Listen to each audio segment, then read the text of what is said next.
The following story has been brought to you by StoriesToInspire.org.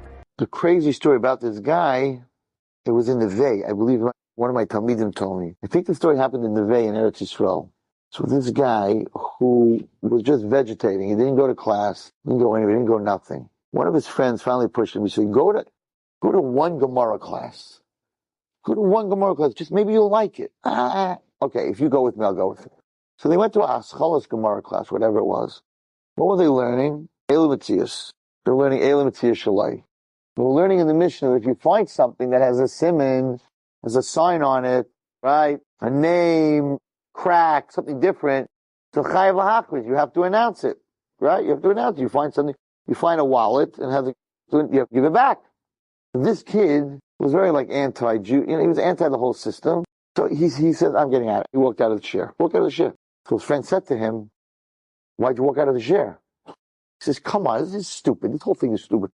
It's stupid. If you find someone's wallet, you're going to give it back to him? Come on. You're going to give it back to him. You're going to keep it. You find a camera, you're going to give it back to him? It's stupid. These laws don't work. It doesn't work. It's in theory. It doesn't work. People don't return things. So really?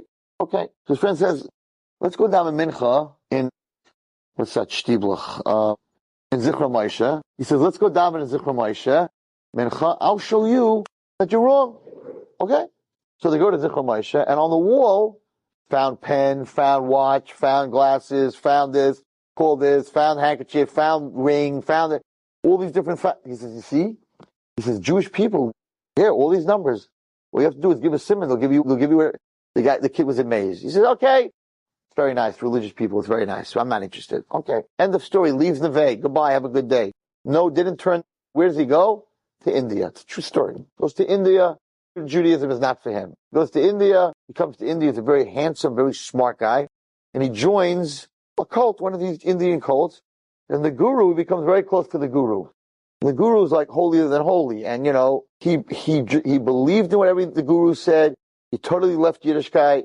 He was into the yoga, the whole Meister, the whole Hinduism, the whole thing. One day, he's walking in the marketplace in India, in New Delhi, wherever it was in India, with the guru. He was his Talmud Muvak.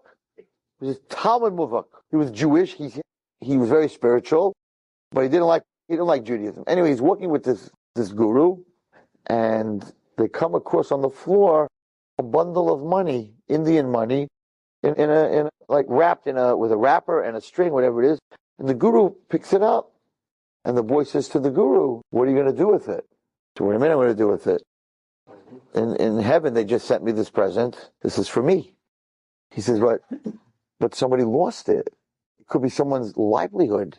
It has something scribbled on it. It looks like a name and a number. Why don't we just call them up? It could be their life. He says, no. If it's on the floor, the God sent it for me. He says, but you're the guru and you talk about morals and you talk about all this. It could be this man's livelihood in India. It could be, they'll kill him. Who knows? You got to call him. You don't understand. If it's on the floor, God sent it to me. So he said to the guru, your whole thing is false. I can't believe, it's a famous story. He spoke about this. This guy became very firm. I think he's a Rabbi in Eretz Yisrael today. He said, I believed in you. I believed what you preached. But Judaism is the real religion. You see, in our religion, if you find something, it's a special law that if it has anything about it, that has any type of change that you could find the owner, you have to find the owner. You have to return it. It's not finders keepers. And he walked out, and he went to Eretz Yisrael, and he became from, and I think he's a Rebbe today in some yeshiva, and he told over the story that to teach us 1 minute of Gemara. 1 minute. He hated it. He walked out. 1 minute. He happened to have walked in when they're talking about finding something with a simon. Hashem runs the world. 1 minute of Gemara, and his friend taking him to shul, spending that extra 15 minutes, turned the guy who was going to become a guy into a Rebbe. 1 minute of Gemara. If he would have walked into Saita, it wouldn't have helped him. You understand? If he would have walked into Gittin, it wouldn't have helped him. That 1 minute, his friend saved his life. Come listen to one line of Gemara. 1 line of Gemara. Enjoyed this story? Come again. Bring a friend. stories to inspire.org.